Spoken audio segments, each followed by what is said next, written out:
Je vous emmène aujourd'hui dans le domaine de la famille impériale. Vous voyez la grille avec ses aigles. Nous entrons là, en Suisse, c'est la villa de Prangin. Alors, après la chute de l'Empire en 1815, le Congrès de Vienne décida d'exiler la famille impériale. Alors, où aller? Eh bien, c'est la Suisse qui leur donna refuge. Remarquez, ils pouvaient bien leur donner ça parce que la Confédération helvétique a été créée par Napoléon avec l'acte de médiation de 1803, puis le rattachement de Genève en 1815. Enfin, les voilà qui s'installent, qui se réfugient en Suisse, auprès du lac Léman, entre Genève et Lausanne. Voilà une jolie maison. Joseph achète le château de Prangin, qui ensuite est vendu en 1827. Puis son frère Jérôme achète l'ancienne bergerie, aujourd'hui clubhouse du domaine impérial. Et enfin, Plomplon, le fils de Jérôme, vend une partie de ce domaine et fait construire la villa actuelle. Voilà, nous sommes au bord du lac, mais vous voyez, je sais pas, je suis à contre-jour, on voit pas l'eau, alors ça me tracassait.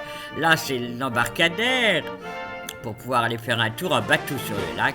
Là, voilà, là j'ai réussi à avoir l'eau du lac Léman.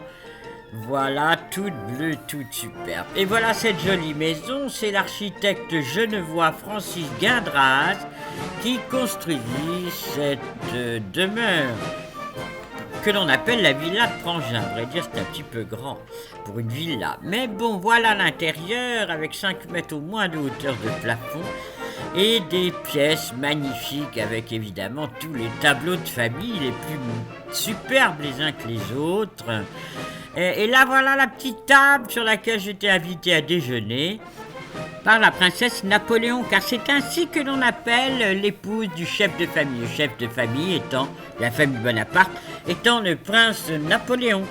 La princesse a bientôt 100 ans, le 4 avril et c'est avec beaucoup de gentillesse qu'elle me reçut à déjeuner.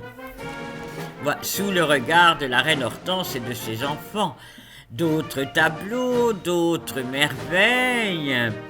Ici, ces commodes qui viennent de Marie-Antoinette à Versailles, les chenets en casque de soldats, et voilà l'autre superbe commode. Et aussi sur la cheminée, une horloge, là-haut Napoléon, toujours lui, il est absolument partout. Et là-bas, c'est le buste de Napoléon fait en 1797. C'est vraiment le début, au début, et c'est rare de le voir aussi jeune. Laissons maintenant ce grand salon. Je n'ai pas osé prendre plus de photos pour ne pas déranger. Et sortons sur la terrasse. La vue est superbe sur le lac Léman. Regardez sur toute cette surface. On voit le lac. C'est tellement reposant, c'est tellement calme. Alors, je vous laisse maintenant, loin de cette villa de Prangin. Voyez encore l'aigle impérial en face de l'entrée. Et je vous dis à très bientôt pour une autre visite dans un autre lieu magique et peut-être impérial aussi. Le fond sonore, c'est la marche de l'empereur.